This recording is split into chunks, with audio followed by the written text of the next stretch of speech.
Bismillahirrahmanirrahim. Alhamdulillahi rabbil alamin wassalatu wassalamu ala rasulihil amin nabiyyina Muhammad ibn Abdullah wa ala alihi wa sahbihi ajma'in wa ba'd. Sambungnya pelajaran kita dalam kitab Riyadhus Shalihin, bab yang ke-263, babu bayanil ghilazi tahrimi syahadati zur. Bab pada menyatakan kerasnya, kuatnya pengharaman saksi palsu. Jadi pasal apa kuat sangat saksi palsu ni haram? Sebab orang bermudah-mudah dengan dia. Tolong saya mari kita pergi pejabat, kita pun hangguk gitu dulu. Walau kita tak tahu apa pun. Orang suruh tanda tangan, itu dipanggil saksi palsu. Jadi oleh kerana dia banyak, maka larangannya keras. Al-Imam An-Nawawi rahimahullahu taala bawa kepada kita beberapa ayat sebagai muqaddimah, kemudian beberapa hadis. Ayat yang pertama, qala Allah Ta'ala, a'udzubillahi minasyaitonir rajim, wajtanibu qaulaz zur, dan jauhilah perkataan-perkataan dusta. Surah Al-Hajj ayat 30. Jadi perkataan dusta ni termasuklah saksi palsu. Bila kita pergi mengaku benda tak betul, dusta lah tu. Ayat yang kedua, wala taqfu ma laysa laka bihi ilm, dan janganlah kamu ikuti apa yang kamu tidak tahu tentangnya. Kita tak tahu, jangan duduk cakap. Jadi di sini juga termasuk la taqfu, ai bermakna la taqul. Jangan kamu kata benda yang kamu tak tahu, maka termasuk benda tak tahu ni saksi palsu. Gitu saksi juga benda tak tahu. Surah Al-Isra ayat 36. Wa qala ta'ala, ma yalfizu min qawlin illa ladaihi raqibun atid. Tidak ada satu ucapan pun yang diucapkannya melainkan ada di sisinya malaikat pengawas yang sentiasa hadir. Ai raqibun atid, ai hafizun hadirun. Malaikat yang jaga tugas, yang menjaga, yang hafal dan hadir. Maknanya jangan duk cakap tak tu kalu lah. Jangan duk buat saksi apa ni yang tak betul, sebab malaikat duk tulis apa yang kita kata. Kita nampak simple ya. Pergi ke pejabat jadi saksi, lepas tu orang belanja air dengan teh tarik, roti canai, sudah. Tak sudah. Malaikat tulis dah, fail sudah masuk. Ingat main-mainnya. Wa qala ta'ala, inna rabbaka labil mirsad, sesungguhnya Tuhanmu benar-benar mengawasi amalan-amalan mereka dan akan membalasnya. Jadi kalau Tuhan labil mirsad, kata Ibnu Katsir, yasma' wa yara, Allah mendengar, Allah lihat. Yakni Allah Ta'ala mengawasi semua perbuatan-perbuatan kita untuk dibalas. Ini dia panggil ayat-ayat yang menyebut tentang kekuasaan Allah Ta'ala, sifat Allah Ta'ala yang berkuasa duk tengok kita. Jadi macam mana kita nak jadi saksi palsu? Walladzina la yashhaduna az-zur, hamba-hamba Tuhan yang Maha Pemurah yang sebenarnya ialah orang-orang yang tidak memberikan penyaksian palsu. Surah Al-Furqan ayat 72. Ini dipanggil ayat-ayat yang menyebut tentang perkara-perkara ini. Sebab apa? Sebab manusia ni dengan saksi palsu jadi mudah. Orang panggil tidak ambil berat sangat, kerana dia kata benda kecil itu. Maka Allah Ta'ala mari ayat berat-berat. Di sini kita tengok bahawa saksi palsu ni jangan duk mikir besar-besar. Kata di para ulama, contoh ni, contoh saksi palsu, tanda situ.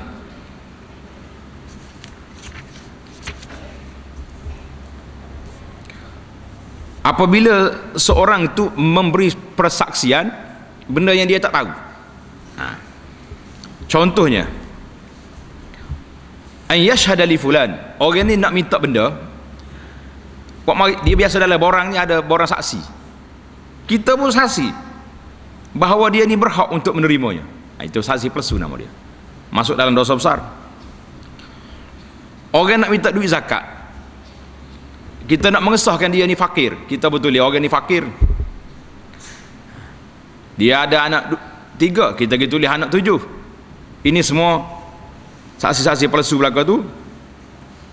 Kita jangan kata dia orang miskin, kalau kita tak buat macam ni tak dapat bantuan. Dia dapat bantuan dengan sebab kita saksi palsu. Itu masalah. Orang yang memberi saksi pun berdosa, orang yang disaksikan dia pun menerima hak yang tidak berhak dia terima. Maka dua-duanya bermasalah. Kerana itulah ayat-ayat menegur kita banyak dalam masalah ini.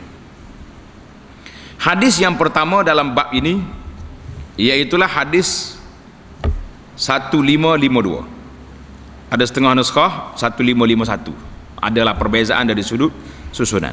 1551 dalam kitab kita ni 1552.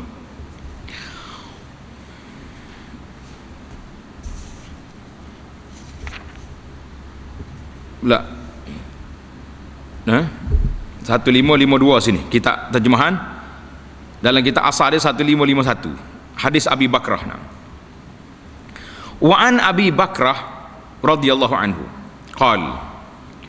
qala Rasulullah sallallahu alaihi wasallam ala unabbiukum bi akbaril kabair, ala unabbiukum bi akbaril kabair, qulna bala ya Rasulullah, qal al isyraku billah wa uququl walidain, wa kana muttaki'an fajalas faqal ala wa qawlu zur wa ma zala yukarriruha hatta qulna laitahu sakat, muttafaqun alaih.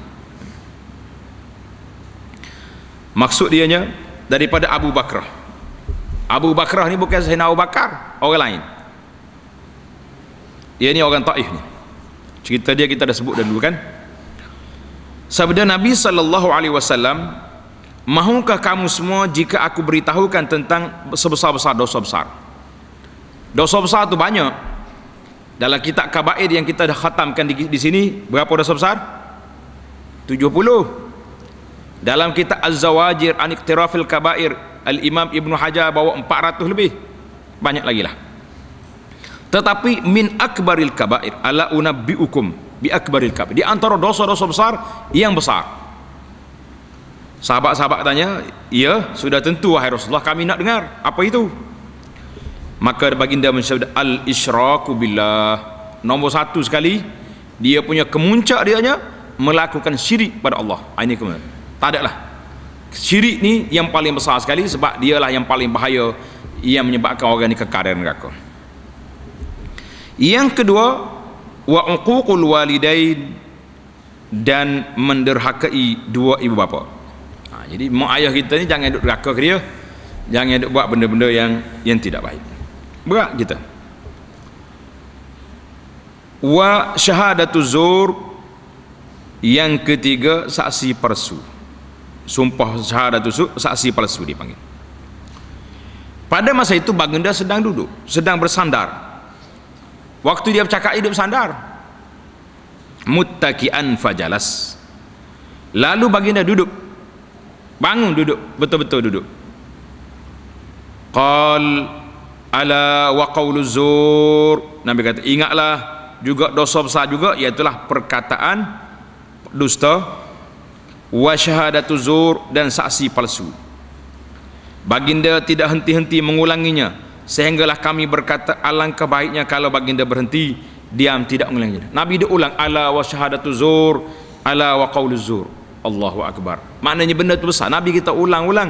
Sahabat kata, biasa sahabat dikira 1, 2, 3 kali. Ni tak, beberapa kali Nabi kita ulang, sehingga kan sahabat kata laitahu sakat, minta biarlah Nabi kita diam, siang ke Nabi. Dia ulang kata ni.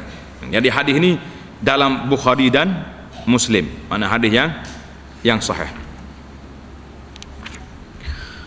Pengajaran daripada hadis, besarnya dosa yang pertama sekali, besarnya dosa syirik, derhaka pada ibu bapa, dan penyaksian palsu, besar. Yang kedua, peringatan berkali-kali diulangkan oleh Rasulullah sallallahu alaihi wasallam, menunjukkan bahayanya saksi palsu kepada masyarakat dan besarnya azab yang akan menimpa si pelakunya di akhirat. Kenapa tak besar? Sebab dia makan hak orang. dia telah menafikan hak orang. Ini yang kita takut hari ni. Takut orang mari dia tu, ustaz boleh jadi panel saya, tolong jadi saksi dia. Kata saya tak kenal, macam mana nak jadi saksi? Kita nak jadi saksi, jadi saksi palsu lah kita ya. Lah. Kalau kita kenal betul-betul, baru kita boleh beri saksi. Kalau tidak, jangan sekali-kali kita menjadi saksi dalam perkara yang kita tidak tahu. Jadi semua ni kita dah bincang panjang dah, masalah neraka ibu bapa sudah bincang. Yang dalam bab ni nak saksi palsu, itu yang di antara yang berat. Macam ana bimbang juga, setengah-setengah pak imam ni bila lepas solat jenazah dia tanya makmum, apa kita nak saksi atas mayat ini? Makmum pun jawab, baik, soleh. Yang kita kata baik soleh tu kenal ke dia nya? Kenal? Tak kenal. Ini dia panggil saksi betul ke saksi palsu? Macam mana kita bagi saksi benda kita tak tahu? 3 kali dia ulang. Apa saksi mayat ini? Sebab ada dalam hadis, siapa dia orang yang solat jenazah kemudian dia mengakui bahawa mayat tu baik, maka mayat tu diampunkan. Memang kalau dia kenal betul. Tapi dia mayat akak borong lagi ni, jangan. Banyaklah saksi palsu di zaman kita ini, cukup banyak. Sama ada saksi di mahkamah ke, saksi apa benda ke, saya tahu benda ni. Tahu apa? Kita tak tahu apa pun, cuma orang ajak pergi. Ini saksi palsu. Dia panggil memberi persaksian yang tidak benar, maka ini termasuk dalam larangan yang dilarang oleh Rasulullah sallallahu alaihi wasallam, dan dia termasuk dalam akbaril kabair, dosa besar yang besar. Bab yang ke-26 264, babu tahrimi la'ni insan bi'ainihi au dabbati. Bab haram melaknat seseorang secara, orang panggil secara individu, dan juga binatang. Mana kita laknat orang tu, kita kata kamu ni dilaknat oleh Allah. Di tempat dia panggil ta'yin. Ta'yin maknanya kita tunjuk atas orang tu, dia ni kena laknat Tuhan ni sebab dia makan riba contohnya, sebab dia ambil rasuah. Memang perbuatan riba rasuah tu kena laknat, tapi nak melaknat orang tu, itu dia panggil bab ini. Bab yang kita nak bercakap ini, tak boleh kita laknat, haram melaknat orang secara individu, secara seorang-seorang, secara aini dia panggil. Jadi dalam bab ini terus kepada hadis yang ke dalam kitab asal 1551, dalam terjemahan 1553. An Abi Zaid Thabit bin Ad-Dhahhak Al-Ansari radhiyallahu anhu, wa huwa min ahli bai'atir ridwan, qala Rasulullah sallallahu alaihi wasallam, man halafa ala yaminin bi millatin ghairil Islam kaziban muta'ammidan fahuwa kama qala, wa man qatala nafsuhu bi syai'in uzziba bihi yaumal qiyamah, wa laysa ala rajulin nazrun fima la yamlikuhu wa la'nul mu'mini ka qatlihi. Nah, dia nak akhir sekali tu kat muttafaqun alaih. Terjemahannya,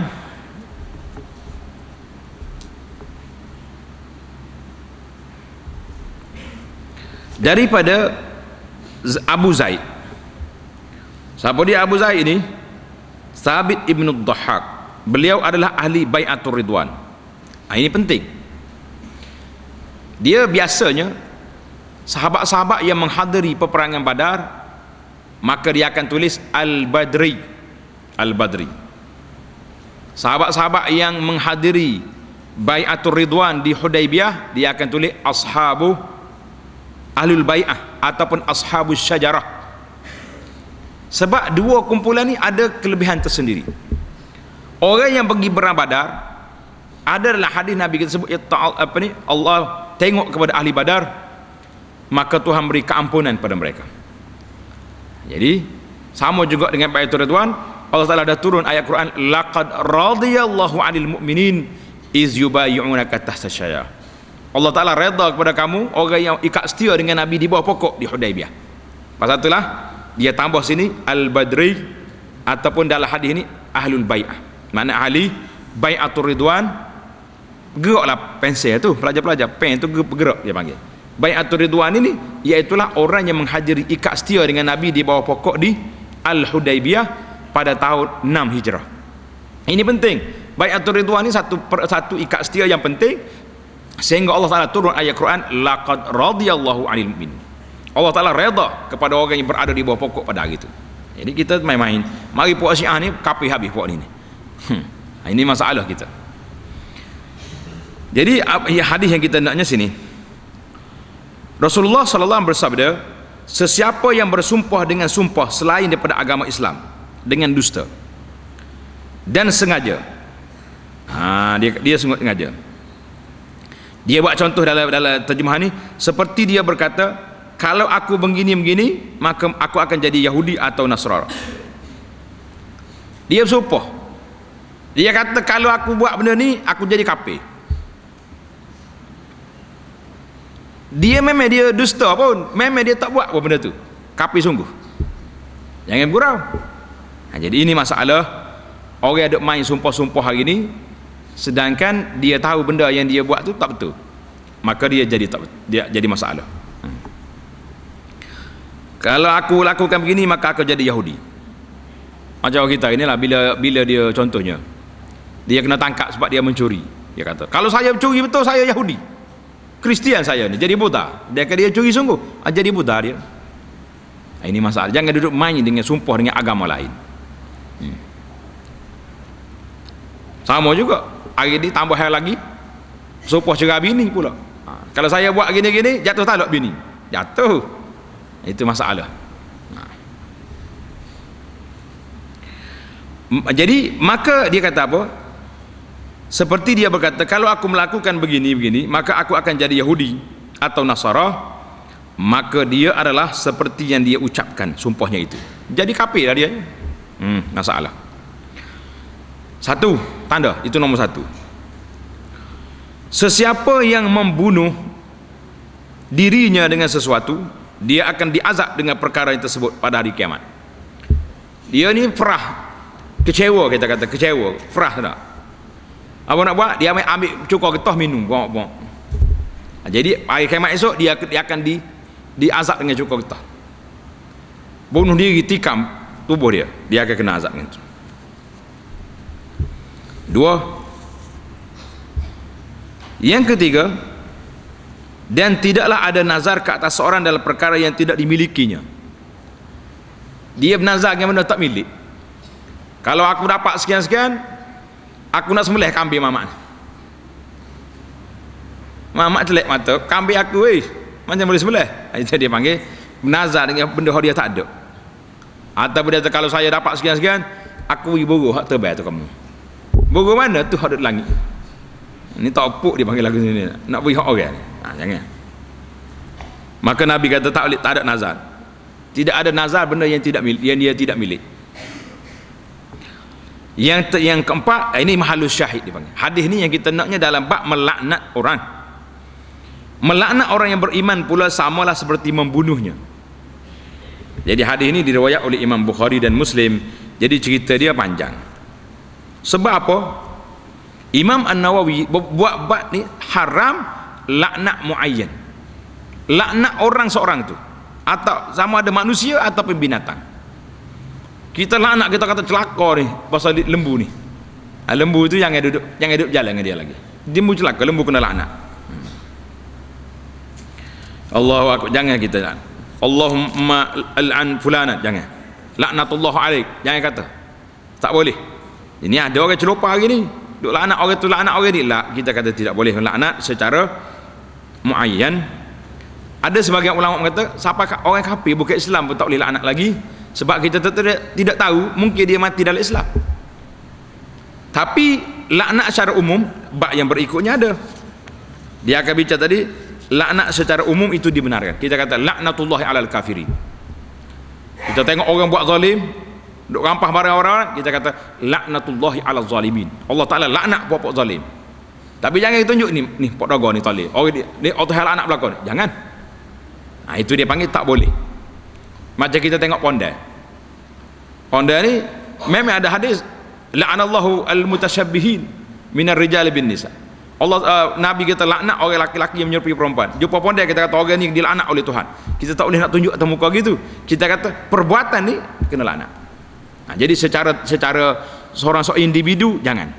Kalau ada orang celupar mulut ceramah lagi ni, pegang mulut dia, kata jangan. Tak boleh laknat muayyan sebab kita tidak tahu. Pasal itulah sebagai ulama kata iza kana kafiran la yajuz. Kafir pun tak boleh juga kita laknat secara individu. Tapi laknat kafir boleh. Laknatullah alal kafiri boleh. Tapi nak kata kafir ni laknatullah alaih, jangan lagi. Boleh jadi berapa ramai sahabat-sahabat dulu, Sayyidina Umar belum Islam, akhirnya masuk Islam. Tak apalah Sayyidina Umar awal. Abu Sufyan berlawan dengan Nabi berapa tahun? 13 tahun di Mekah, 8 di Madinah, 20 tahun masuk Islam. Khalid bin Walid dalam peperangan Uhud dia panglima lawan Nabi, nak bunuh Rasulullah sallallahu alaihi wasallam, tapi akhirnya dia masuk Islam. Jadi itu kata ulama, tak payahlah kita celupar mulut tengok orang kafir duk laknat dia, jangan. Kita kata laknatullahi alal kafirin, Allah Ta'ala laknat pada orang, itu ada dalam ayat Quran, tapi laknat muayyan itu tidak boleh. Allahu akbar. Jadi karena itulah turun ayat Quran, laisa laka minal amri syai'.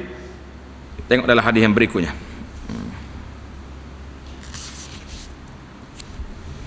Itu Nabi kita tak benar laknat secara orang perseorangan. Tengok huraian hadis. Perhatian ni syarah ni. Sebahagian mencetakkan sanad hadis ini dengan riwayat daripada Abu Zaid bin Thabit ibn Dhahhak. Penambahan kalimah bin selepas Abu Zaid adalah salah. Sebabnya an Abi Zaid nama dia Thabit ibn Dhahhak. Jadi kalau ada orang naskah tulis Zaid an Abi Zaid bin Thabit, itu silap. Yang betulnya macam kitab kita ni, an Abi Zaid nama dia Thabit, Abu Zaid itu kunyah dia, katakan. Baiklah, itu perhatian. Tapi dua-dua naskah yang ada di tangan kita ni alhamdulillah telah dibetulkan, tidak ada silap.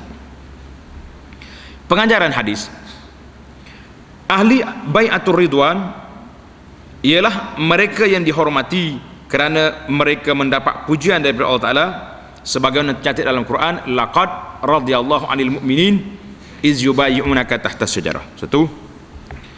Yang kedua, sesiapa yang berazam untuk menjadi Yahudi atau Nasrani pada masa akan datang, dia kata saya duk rancang lah 3 tahun lagi nak jadi Yahudi pula, apa jadi?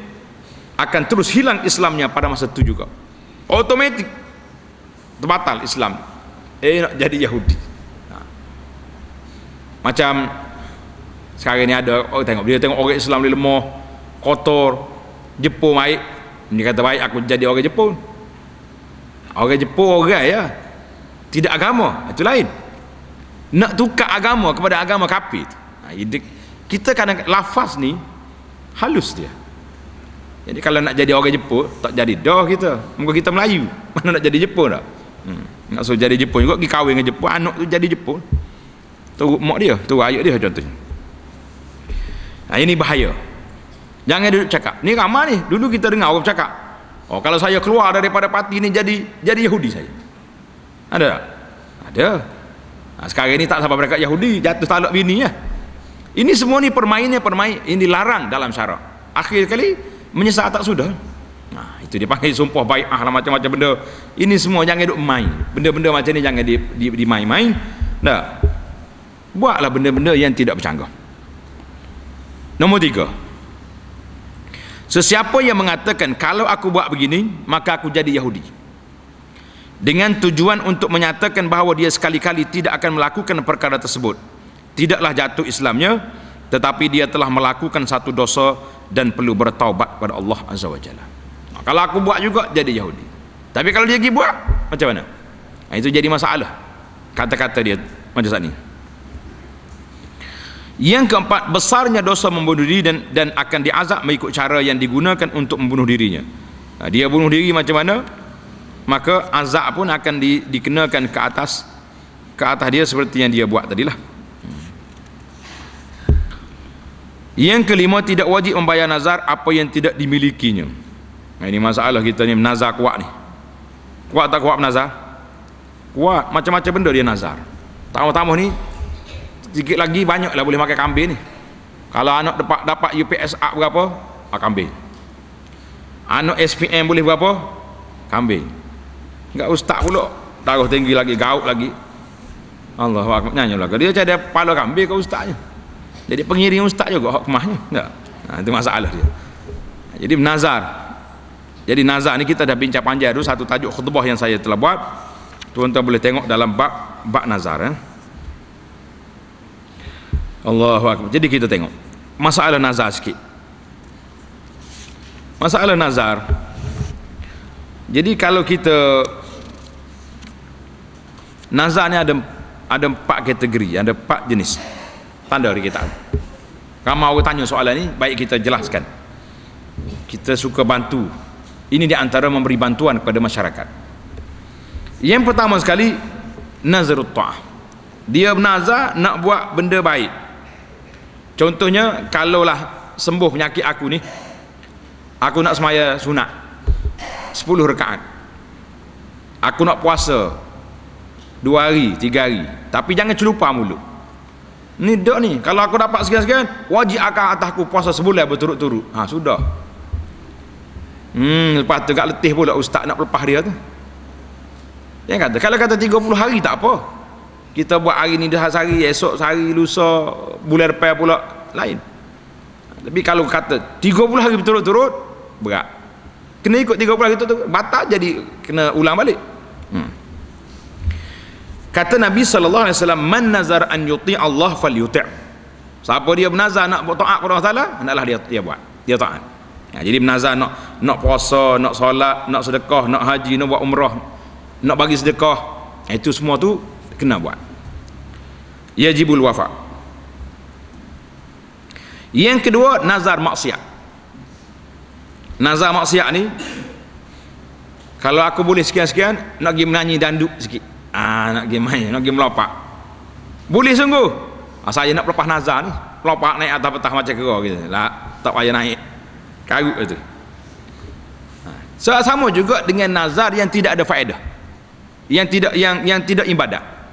Pasal apa ni, man nazar an yuti Allah falyuti. Siapa dia bernazar nak taat, dia taat.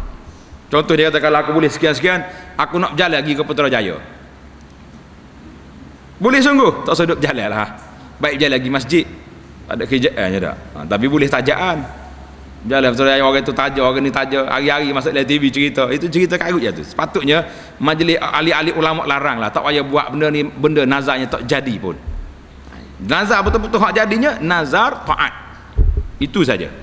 Nazar maksiat cancel automatik. Nazar dia panggil nazar yang tak ada faedah, yang lara gitu tak payah.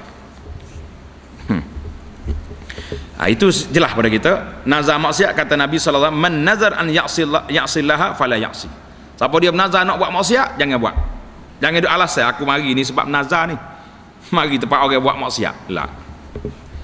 Yang ketiga dia panggil nazarul lijaj wal ghadab.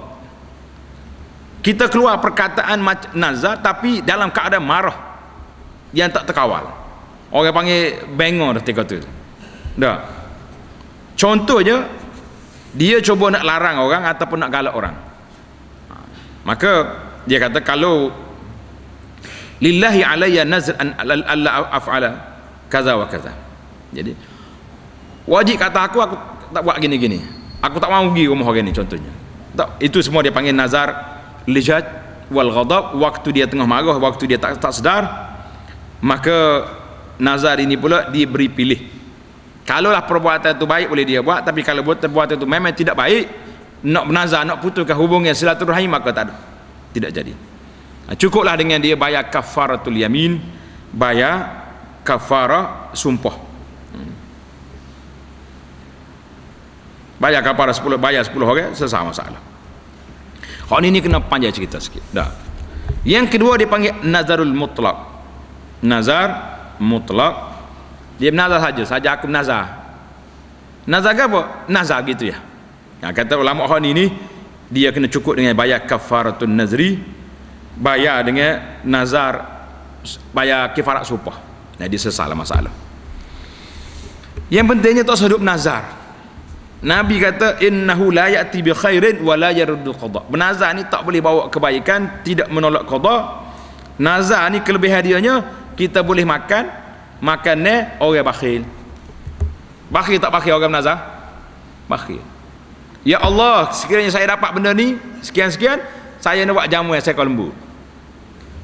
Kalau tak dapat dah, tak ada jamu lah dianya. Jadi bakhil, dia bersyarat dengan Tuhan. Tuhan, aku nak sedekah ni, tapi bui dulu aku nak tu. Nah ini adalah hadis Nabi kata, nazar ni gapo dia faedah dia? Faedah dianya kita boleh makan orang bakhil. Faedahnya tak ada, boleh makan orang bakhil. Orang kaya-kaya hak kopi orang bakhil tu biaya nazar banyak-banyak. Tidak, Tuhan. Kalau Tuhan dapat ni lembu seekor beres. Jadi makan lembu macam kita ni. Engkau dia bakhil, tunggu hak sunat betul tak buat. Nah.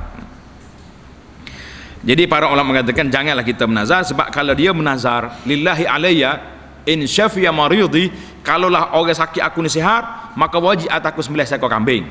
Contohnya nazar itu dia tak boleh makan. Itu yang tak boleh makan. Tapi nazar orang Melayu ni lain. Kalau aku dapat 10A, nak makan kambing. Dia nak makan. Banyak cerita nazar. Baik, kita pindah ke hadis kedua lah pula.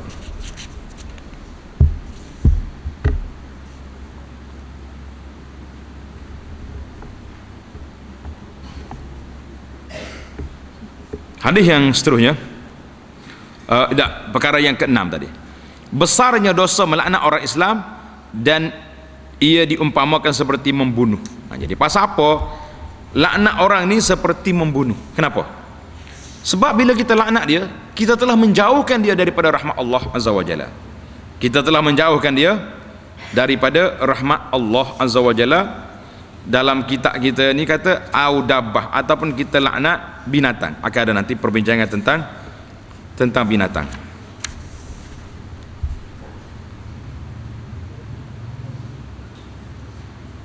Jangan kita laknat sama sekali. Sekali-sekali laknat orang jangan. Hadis yang seterusnya, an Abi Hurairah radhiyallahu anhu anna Rasulullah sallallahu alaihi wasallam qala la yanbaghi li siddiqin an yakuna la'anan, rawahu Muslim. Sesungguhnya tidaklah sepatutnya bagi seorang yang benar, orang yang baik itu untuk menjadi seorang yang suka melaknat. Jadi kalau orang yang benar, jangan suka laknat orang.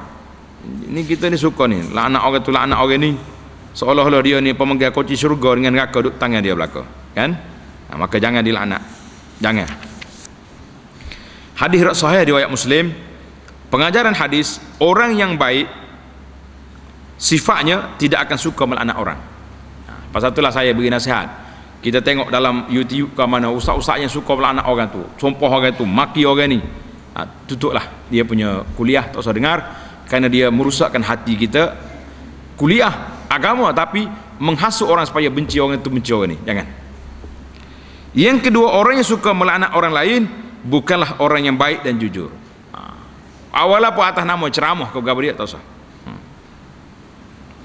Hadis yang seterusnya, wa an Abi Darda radhiyallahu anhu qala Rasulullah sallallahu alaihi wasallam la yakunu al-la'anuna syufa'a yauma wala syuhada yaumal qiyamah, rawahu Muslim. Maksudnya, orang yang suka melaknat itu tidak akan menjadi pemberi syafaat pertolongan dan tidak menjadi syuhada, tak boleh menjadi saksi pada hari kiamat. Ini perangai orang suka laknat orang ni, orang ni tak boleh menjadi saksi pada hari kiamat. Sebab apa? Li'annahum fasaqah. Kerana orang suka laknat orang ni dikira orang fasik. Orang fasik tidak layak menjadi saksi. Orang fasik tidak layak menjadi saksi. Pengajaran hadis, orang yang suka melaknat adalah orang fasik. Dikira fasik dia ni. Dan orang fasik tidak akan diterima penyaksiannya dan syafaatnya pada hari kiamat tak jadi. Tidak valid dia punya syafaat, pertolongannya pada hari kiamat tak boleh. Yang kedua, orang yang suka melaknati orang lain bukan saja akan dibenci di dunia, bahkan juga akan rugi di akhirat. Di akhirat pun dia rugi. Hadis yang seterusnya. Wa an Samurah bin Jundub radhiyallahu anhu.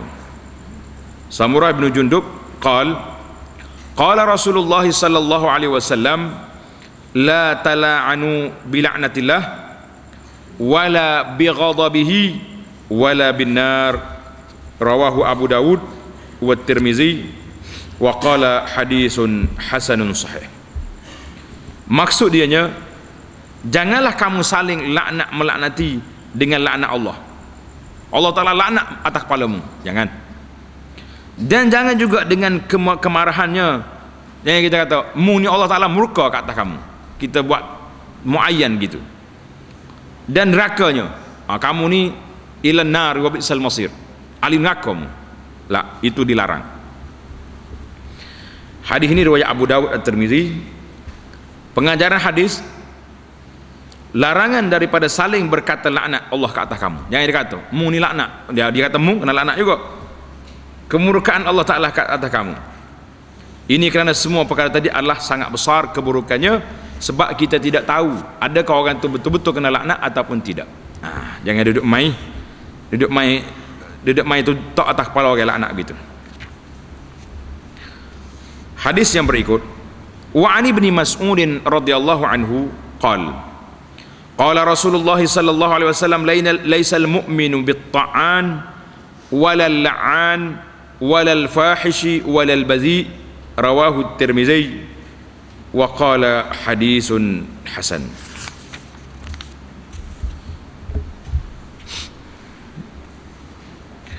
Maksud dianya, bukanlah seorang mukmin, bukan seorang mukmin yang sempurna.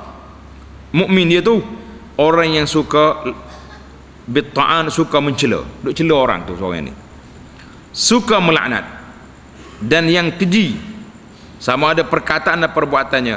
Fahish ni keji, zina, buat benda-benda yang liwat dan lain-lain, itu semua masuk benda keji. Walal bazi, dan orang yang kotor mulutnya, sekalipun perkataannya itu benar, tapi orang panggil cakap mulut laser ni, cakap lepah, menyakiti orang lain, itu makna bazi. Orang yang suka menyakiti dengan mulut dia tu.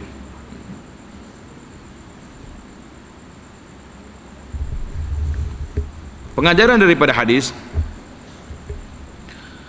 yang pertama, celaan kepada sifat-sifat ini, kerana ia boleh mengurangkan keimanan, dan orang mukmin yang sejati tidak akan memiliki sifat-sifat macam ni. Orang mukmin yang betul, dia tak buat perkara karut ni. Yang kedua, orang yang beriman akan menjauhkan percakapan kotor sekalipun perkara itu adalah benar. Bahkan mereka itu seharusnya mencari perkataan yang sesuai dan bersopan. Jangan duduk main direct gitulah. Kalau mengajar bab suami isteri kak, pakai lepas betul. Jangan, gunalah perkataan yang baik-baik, yang orang dengar pun tak sakit telinga, puak-puak muslimat dengar pun tidak malu mata. Itu dia panggil cakap lucah senang gitu. Jangan duduk main lah gitu. Ada setengah ustaz kita ni, dia tak ada lah, ayat 18 saja ayat dia. Tak boleh, itu tidak baik. Dalam Quran itu tak ada ayat-ayat yang pelik. Pasal itulah kita baca dalam solat pun munasabah, baca depan kanak-kanak pun boleh, sebab dia guna perkataan-perkataan yang berlapik. Itu jangan duk guna perkataan yang hot direct itu. Benda tu betul tapi tak sesuai. Allahu Akbar. Hadis yang seterusnya, wa an Abi Darda radhiyallahu anhu lagi, qala Rasulullah sallallahu alaihi wasallam, inna al-'abda iza la'ana syai'an sa'idatil la'natu ila sama'. Dengar betul-betul ni. Fatughlaqu abwabus sama'i dunaha summa tahbitu ila al-ardi fatughlaqu abwabuha dunaha summa ta'khudhu yaminan wa shimalan fa idza lam tajid masaghan raja'at ila allazi lu'ina fa in kana lizalika ahlan wa illa raja'at ila qailiha, rawahu Abu Dawud bisanadin hasan. Maksudnya, sesungguhnya seorang hamba itu apabila dia melaknat sesuatu, kita kata laknat atasmu, celakamu ni, apa jadi? Laknat itu akan naik ke langit, dan ditutup pintu-pintu langit untuk menghalangnya masuk. Malaikat tutup itu langit. Laknat tak naik atas, tak boleh naik. Kemudian ia turun ke bumi dan ditutup pintu bumi untuk menghalangnya masuk. Nak masuk dalam bumi pun tak boleh juga. Kemudian ia akan ke kanan dan ke kiri, dan apabila ia tiada tempat untuk memasuki, maka ia akan kembali kepada perkara yang dilaknat itu. Dia balik kepada orang yang kita laknat. Mana jauh dia pergi atas, pergi bawah, pusing kanan kiri, dia pergi cari orang yang kena laknat sana. Jika yang dilaknat itu berhak mendapatnya, kalau betul lah orang yang kita laknat itu sungguh seperti yang dikatakan, maka kenalah dia. Dan jika tidak, orang itu baik pun kita laknat dia, maka ia akan kembali kepada orang yang mengucapkannya, wal iyazubillah. Artinya melaknat orang ini seperti bola getah. Bola getah ni, peluru getah ni, kalau kita bidah dia plastik, dia pergi kena mana-mana tempat, pusing balik atas kepala kita jawab dia. Ini orang yang suka melaknat orang, suka memfasikkan orang, suka mengkafirkan orang, ini tak boleh. Sebab kalau tak kena sasaran, dia balik semula atas kepala kita. Sebab itulah kita kena berhati-hati. Kita kata perbuatan ini menyalahi syariat, membawa kepada fasik, membawa kepada kekufuran, boleh jadi syirik, boleh jadi bid'ah, boleh jadi apa. Tapi nak pukul atas kepala orang itu kecuali di iqamatil hujjah. Memang setelah ditetapkan hujjah, barulah betul. Mana hujjah ni sudah dikemukakan, sudah dikaji betul-betul. Tapi jangan laknat orang semena-menanya, dia akan naik atas kepala dia balik. Pengajaran daripada hadis, laknat dan keburukannya akan kembali kepada si pengata jika yang dilaknat itu tidak berhak menerimanya. Yang kedua, adanya juga golongan yang berhak dilaknat dan menerimanya. Memang ada orang yang kena laknat sungguh, tapi bagi kitanya tak ada hak nak laknat seorang-seorang. Laknat umum boleh, laknatullahi, Allah Ta'ala melaknat pemakan riba, pemakan rasuah. Tapi pergi duduk cokoh dekat pintu bank, mari seorang bergawah, ni kena orang laknat ni, laknat. Berat lagu ni dah. Akhir kali dia kena akad. Ni kalau laknatnya. Jangan duduk main lagu tu. La ilaha illallah. Hadis yang berikut. Wa an Imran ibn al-Husain. Imran ibn al-Husain radhiyallahu anhu. Qal bainama Rasulullah sallallahu alaihi wasallam fi ba'd asfarihi wa imra'atun minal ansari ala naqatin fadajirat fala'anatha fasami'a dhalika Rasulullah sallallahu alaihi wasallam faqal khuzu ma 'alayha wa da'uha fa innaha mal'unatun. Qala Imran faka'anni araha al-an tamshi fi an-nas ma ya'ridu laha ahadun. Rawahu Muslim.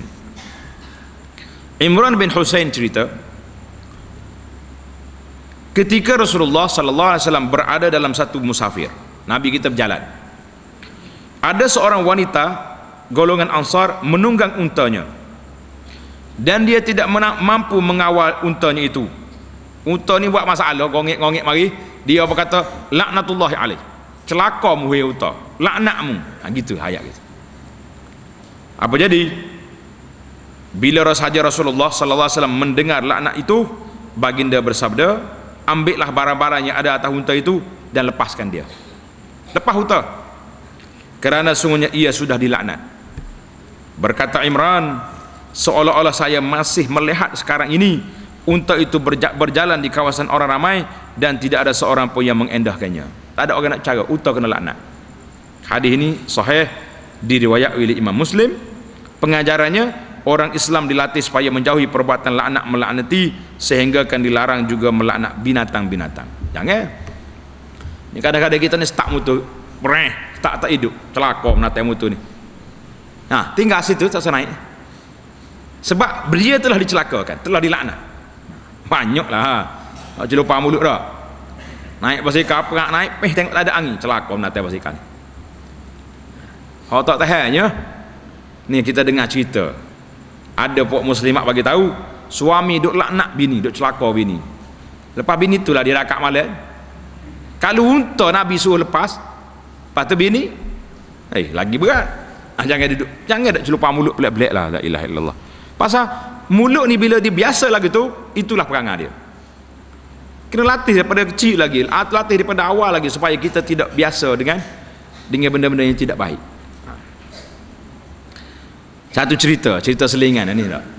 Ada orang Arab ni pergi belajar di negeri orang putih, belajar di negeri barat. Orang buat cerita, jadi nampak barat tu cerdik pada kita lah ni. Wallahu alam, pernah sabar ke tidak. Jadi dia biasa dia menumpang lah rumah mak akak dia tu. Jadi akhirnya mak angkat dia ada kerja keluar, ayah angkat dia pergi dua suami isteri, tinggal anak dia di rumah. Tiba-tiba budak ni main gelas pecah. Budak ni menangis lah, takut dia kata. Mak dia marah, tak apa dia kata gini, kalau mak balik biar saya mengaku aku yang pecahkan gelas ni. Jadi mak ni tak marah, lawak tak nak marah kau hak besar ni. Jadi bila ayah dia balik begini tengok gelas pecah ni nak marah, dia kata tak, saya yang buat. Dia anak dia bagi tahu pak cik buat, uncle yang pecahkan gelas. Jadi tak jadi marah. Duduk beberapa hari gitu, pecah rahsia, yang pecah gelas tu bukan uncle, budak tu pecah. Maka ayah dia panggil balik Arab yang duduk di rumah dia tadi. Dia kata kamu tidak dibenarkan lagi duduk di rumah aku ni. Kamu pergi carilah rumah sewa di mana-mana, sebab kamu telah merusakkan didikan saya. Aku didik anak aku ni tak pernah berbohong daripada kecil, sehinggalah memari rumah aku mengajar dia berbohong. Niat baik tak nak menyelamatkan budak tu, tapi salah sebab kaedah sana. Jadi kita kata kalau betul lah ini cerita, malulah kita orang Islam. Malu tak? Kita ni main-main ya. Kalau orang telefon kat, suruh anak, angkat. Royak mak tak ada rumah. Anak dia bakal hello, ya, mak kata dia tak ada rumah, pada muka. Pada ni pun tak reti. Tak. Mak kata dia tak ada rumah. Orang hak jenal lepo pun comel lah di anak lagu ni. Ajar bohong daripada kecil lagi. Jangan main. Salah tak nikah. Dia semua ni tengok. Lidah ni suka melaknat, suka apa? Sebab tama-tama kalau kita laknat anak kita sendiri, la ilaha illallah, hancur. Cuba bayangkan waktu kita laknat tu anak tu, pintu langit terbuka. Maknanya pintu mustajab terbuka. Anak jadi laknat lah. Nakal, tak dengar kata, buah, la ilaha illallah. Tak ikat air tawar ni. Tak. Bukan sakat minum air tawar, mandi celet, seluk dari air tawar pun tak jadi. Kena laknat dah budak tu. Jadi lidah tu dibiasakan dengan jangan. Kalau tengok anak nakal setara mana pun dah ada astaghfirullahalazim. Allah yahfazuk, Allah Taala la hidayah kamu ni, budak ni. Marah. Jangan duk kata uduh-uduh. Kalau kata pasal perangai tak jauh dengan anak nogo siapa? Nogo mung dah mumpok dia. Nah, nak kata siapa lagi? Tapi kalau mak dikata nogo pak, ayah kata pasal ni anak nogo mak ni. Mak kata nogo pak lah tu. Nah, badi kata. Akhir kali budak tu kena binasa je. Dah dua-dua kata tak jauh belaka. Jangan. Dalam Islam ni dibiasakan lidah kita supaya cakap betul. Masya Allah tabarakallah. Kalau kita nak puja orang, Masya Allah tabarakallah. Tengok budak nakal-nakal, la haula wala quwata illa. Tak ada laknat. Makna la haula wala quwata, tak ada daya upaya kita nak baiki budak ni kecuali dengan pertolongan Allah Taala. Itu maksud la haula wala quwata illa billah. Kalau orang Arab dia kata Allah yahdik, Allah Taala hidayah kamu ni. Biasa dia selek mata kita kata gitu. Dia kata kita Allah yahdik, Allah Taala hidayah. Kita doa, tapi dia rasa kita macam kita hina dia. Bila kita Allah Taala hidayah kamu ni, mana munakal lah tu. Biarlah. Iaitu sumpah macam tu bagus. Sebab kita doa, kita nak marah tapi dengan bentuk doa. Menarik. Hadis yang terakhir dalam bab kita ini, hadis yang sama juga. An Abi Barzata Nadlah bin Ubaid al-Aslami radhiyallahu anhu qala bainama jariyatun ala naqatin 'alaiha ba'du mata'il qaum id basurat bin Nabi sallallahu alaihi wasallam wa tadayaqa bihimul الجبل فقالت حل اللهم لعنها فقال النبي صلى الله عليه وسلم لا تصاحبنا ناقة عليها لعنة رواه مسلم. Maksud dianya, suatu ketika di mana seorang pemudi menunggang unta, di atasnya ada beberapa barang orang ramai. Jadi dia naik unta, orang tupai bagai tak tu.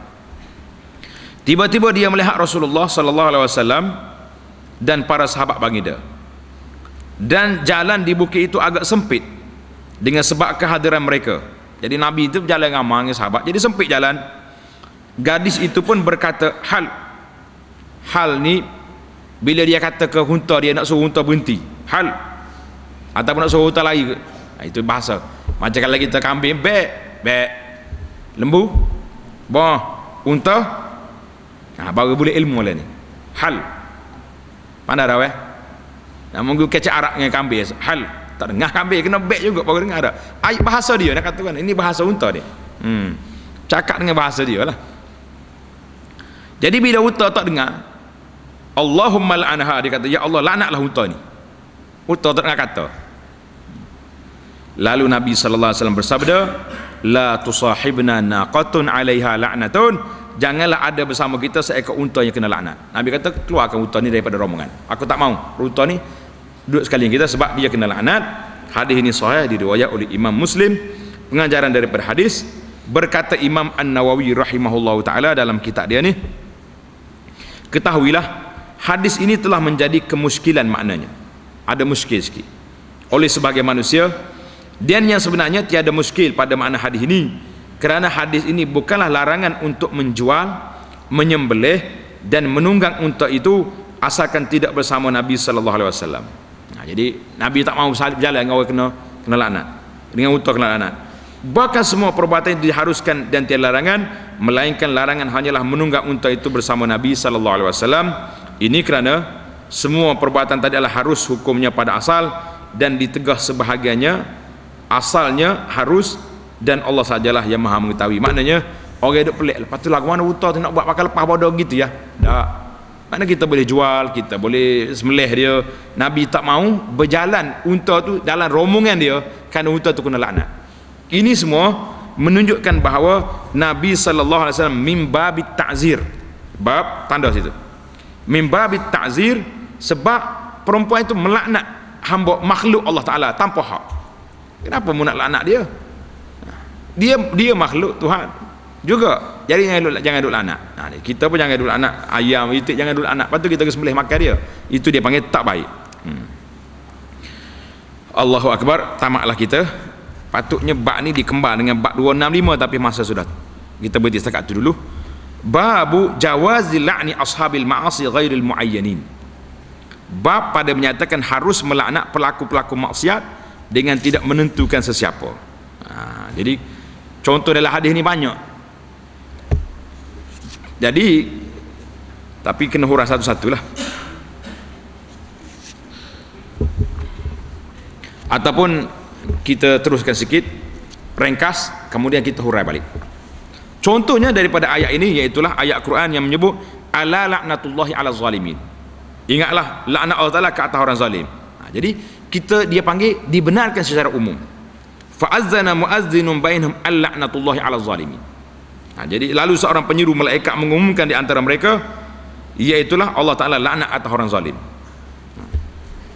Dalam hadis ini Nabi sebut sifat-sifat orang yang dilaknat. La'anallahu al-wasilata wal mustawsilah. Allah Taala laknat tukang penyambung rambut. Orang kerja sambung rambut orang tino ni, orang perempuan ni. Sambung rambut ni. Ataupun pelanggang meminta disambung rambutnya. Biasa ada orang ni rambut dia pendek, dia suruh disambung rambut. Ini kena laknat, rambut palsu. La'anallahu akilar riba. Allah Taala laknat orang makan riba. La'anallahul musawwirin wa annahu la'anal musawwirin.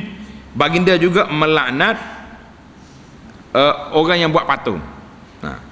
La'anallahu man ghayyara manaral ard. Allah Taala laknat orang yang pindah sempadan tanah. La'anallahu sariqah. Allah Taala laknat pencuri. La'anallahu man la'ana walidayh.